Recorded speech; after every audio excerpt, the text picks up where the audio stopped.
What up, y'all? It is a beautiful day in San Diego, and I'm soaking in the sunshine because I only have a little bit left of this before I leave in 3 weeks to head to Seattle for our next adventure.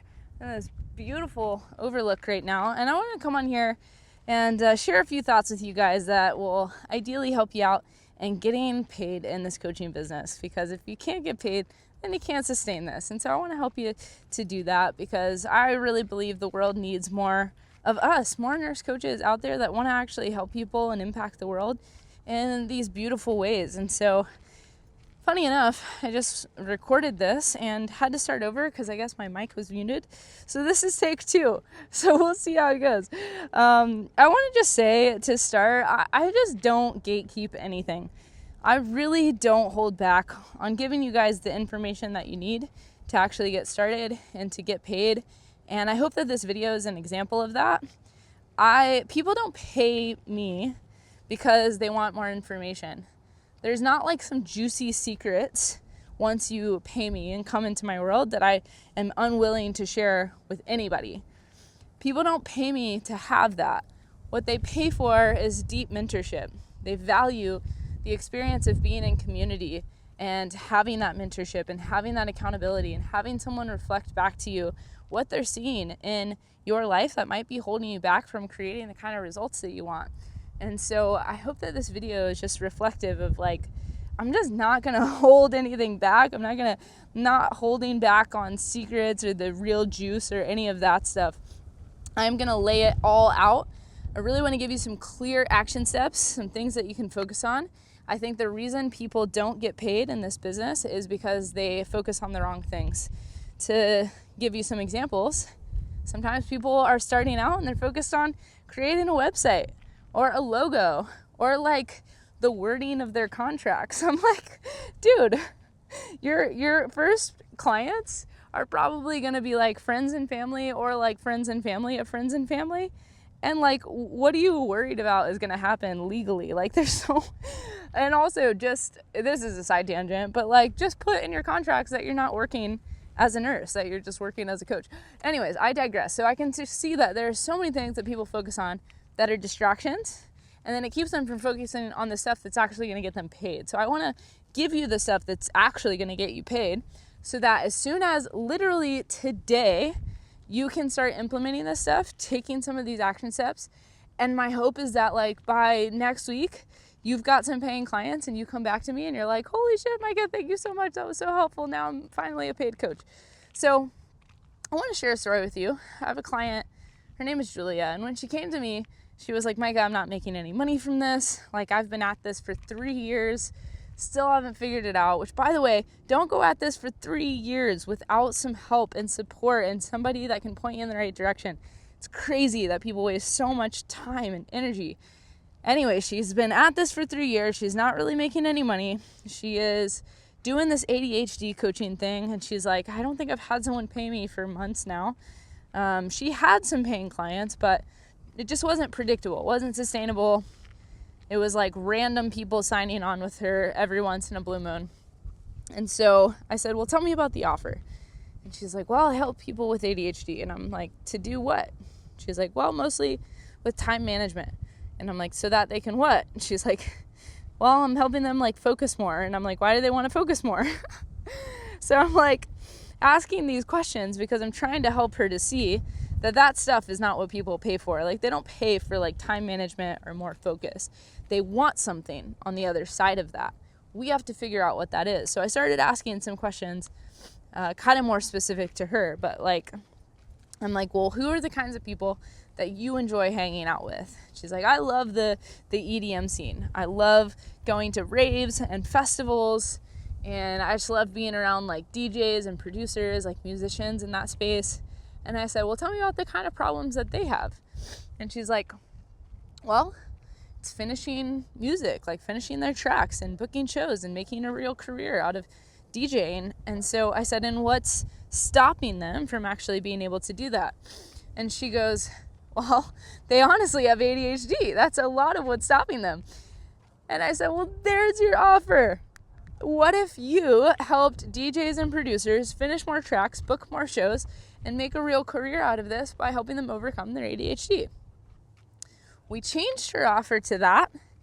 We created a workshop that she could get in front of those DJs and producers. She did that workshop, I think the same week. She's a fast mover. She's an executor. My favorite type of people to work with, people I don't have to drag along. I can give them some stuff and they're like, I'm after it, let's go. And she did a workshop in front of them. I gave her some ways that she could invite them into a next step with her and maybe book some calls with her, etc. She got on a bunch of calls that week. And I'm not kidding you guys, within 2 weeks, she had 5 new clients signed on after not signing anyone for a very long time. Why did that happen? Because she got really, really clear on exactly who she serves and the exact kind of problem that she helps people to solve, and they wanted it.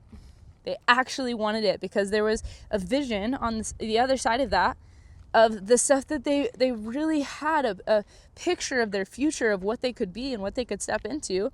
And she was painting that picture and helping to show them how her putting the solution into their life could actually help them to get there by helping them overcome that ADHD. She didn't really have to change the offer.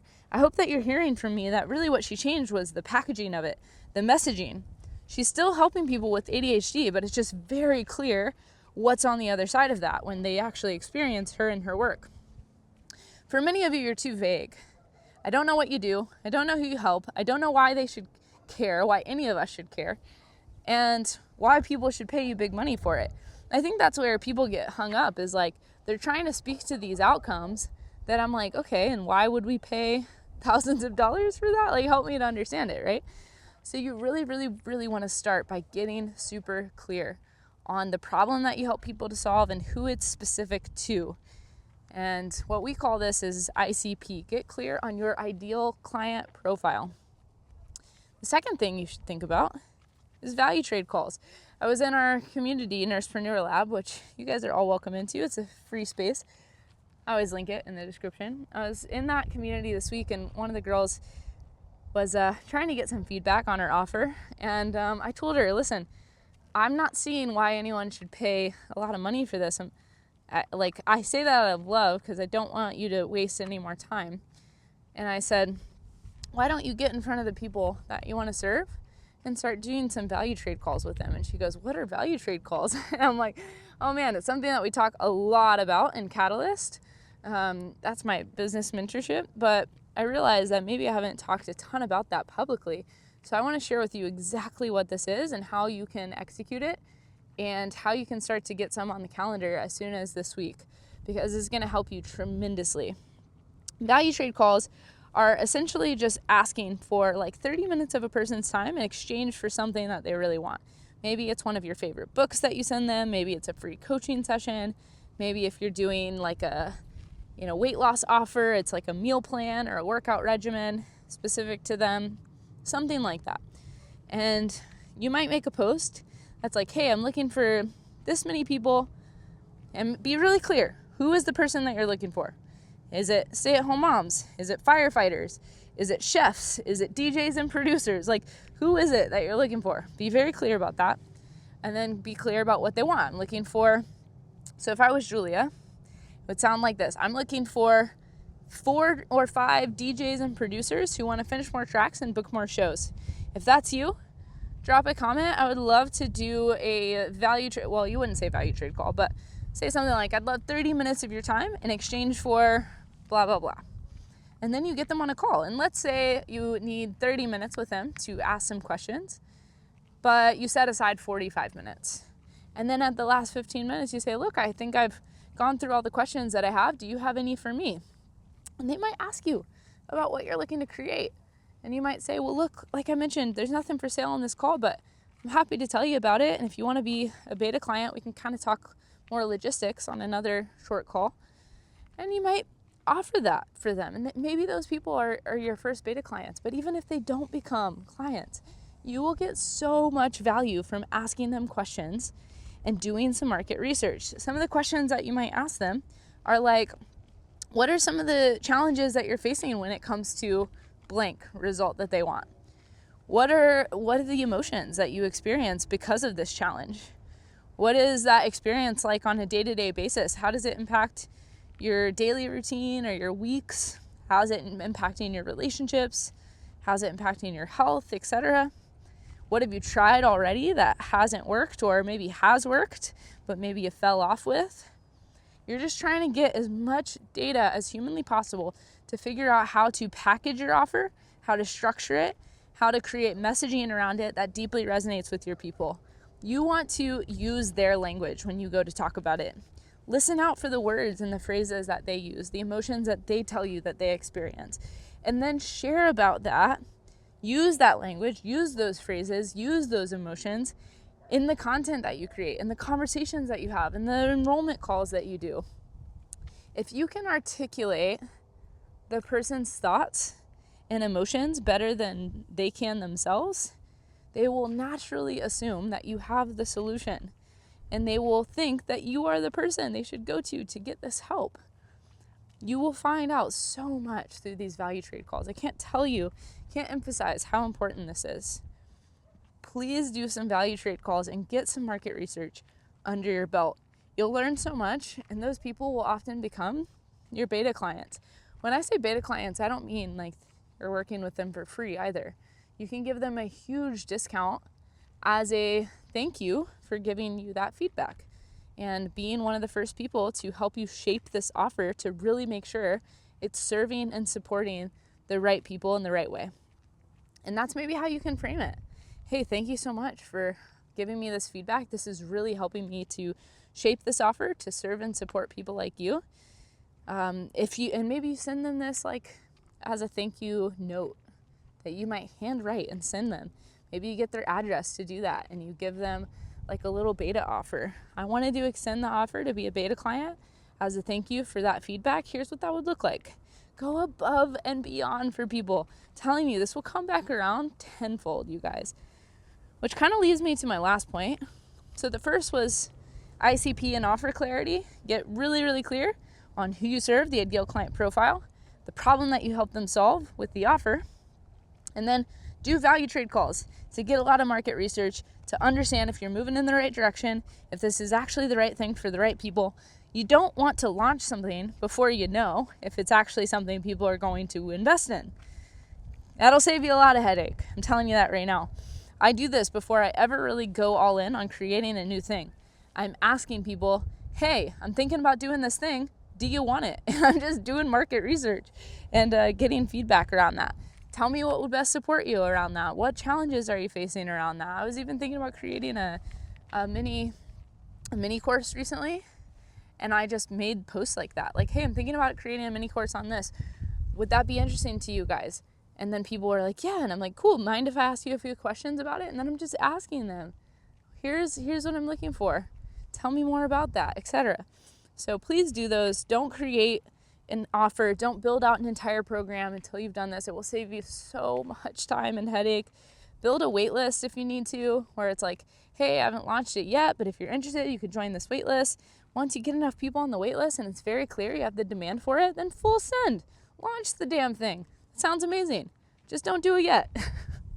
Then I want to talk to you about identity upgrades. It's probably the most important one because it's the foundation. Even if you have all the strategies and you execute them perfectly, but you aren't the person that would actually create the business that you want, you're just going to crumble underneath it. I think what we need to understand about this stuff is that people are magnetized to a certain kind of energy. And a lot of that energy is like the energy of detachment. The energy of like, I just want to show up and serve people and support no matter what. Detach from the outcome, detach from if people ever sign on with me. And I just trust that the universe will bring that goodwill back around because I believe that's the nature of the universe. I believe in the law of reciprocity. And so I just show up for people. And even in content like this, I just want to give you everything I possibly can to help you to be successful. And I just literally trust that the right people will come into my world at the right time. I have no attachment to it. But you know what else has helped me to be detached from the outcome is that I don't need clients. I don't need anyone to sign on with me. I don't need that to be validated. I don't need that to feel worthy. And I don't need it to be financially stable. And so something that I recommend is don't leave your job. until this is predictable and sustainable and not going to create a neediness from you when you're engaging with potential clients. Because if they feel that, it will be repelling. People will be repelled by the kind of energy of like, oh, I need this to work. I need this to like validate me as a human, or to make me feel like I'm up to something good, and also to put food on the table and a roof over my head. Like, that's not gonna be good, you guys. I can tell you right now, people are not gonna wanna be around that. Instead, be detached, show up and serve, over deliver, give.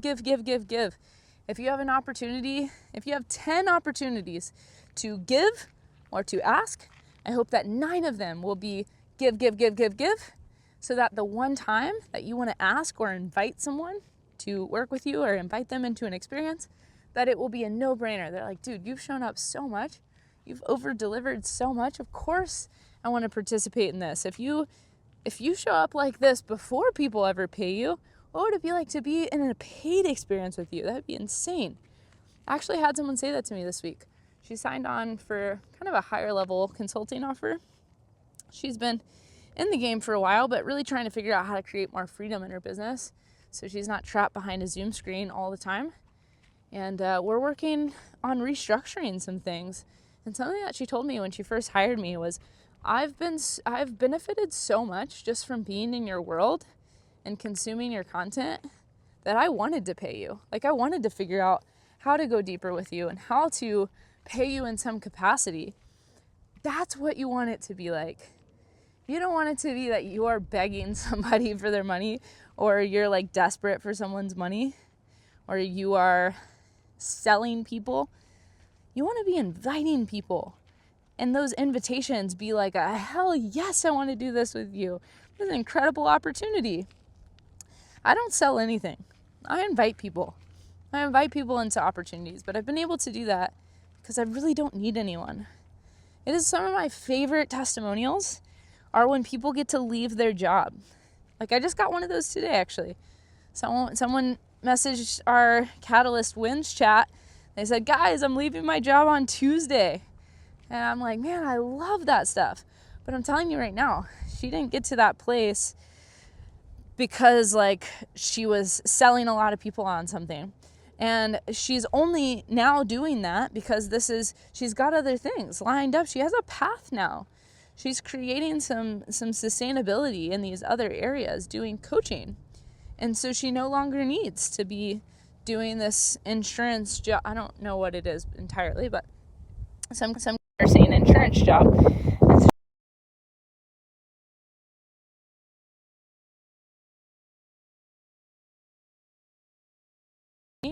that is going to give her some sustainability and be predictable in some way.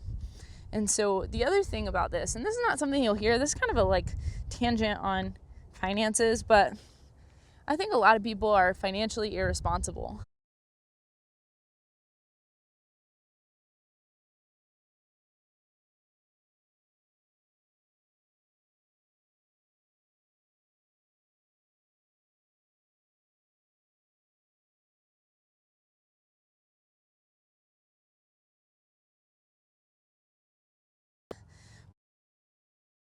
Financially responsible and not getting themselves into a pickle where like they need to sign on a client to like make ends meet. Or in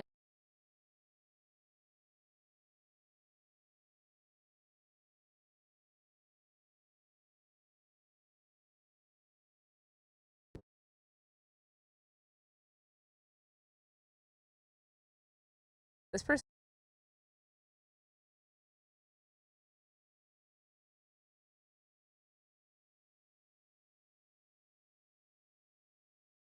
and give and to have another thing, the money,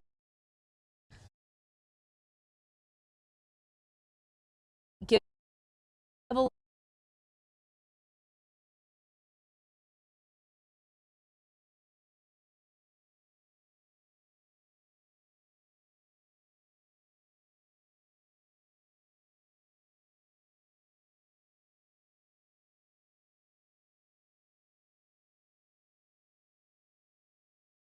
So it's like if one stock wasn't doing well, I wouldn't be like freaking out because I have investments in a lot of different things.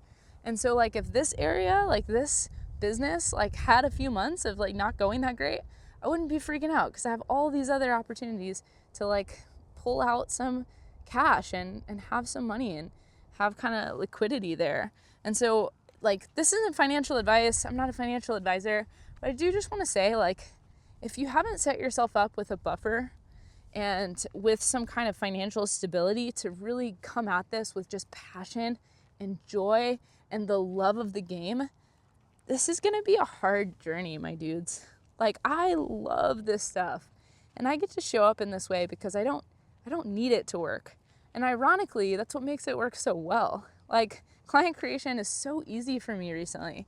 And I think it's because people see that. Like, the energy that I bring to life is very much so like, I just want to show up. I just want to help people. I just want to serve. I just want to support. I just want to make connections. I want to make friends wherever I go. And I believe that a lot of good stuff comes from that. We were just talking this morning in our Catalyst call about how we are infinite goodness, expressing infinite goodness. I just want to live my life expressing infinite goodness and trusting that the universe is infinite goodness that's just going to keep that coming back. It's just like a continual like cycle of infinite goodness flowing through me, flowing out of me, flowing back into me, flowing through me, flowing out of me, flowing back into me. And because of that, I'm able to just show up in an energy that I think magnetizes the right people to me. And I trust that the right people will continue to find me and the right opportunities will continue to find me. And I will decide to stay congruent with that. And I will take action accordingly. And so I just want to encourage you guys, really pay attention to where your identity needs to be upgraded to a version of you that serves, supports, over-delivers, makes connections. Tell people this all the time.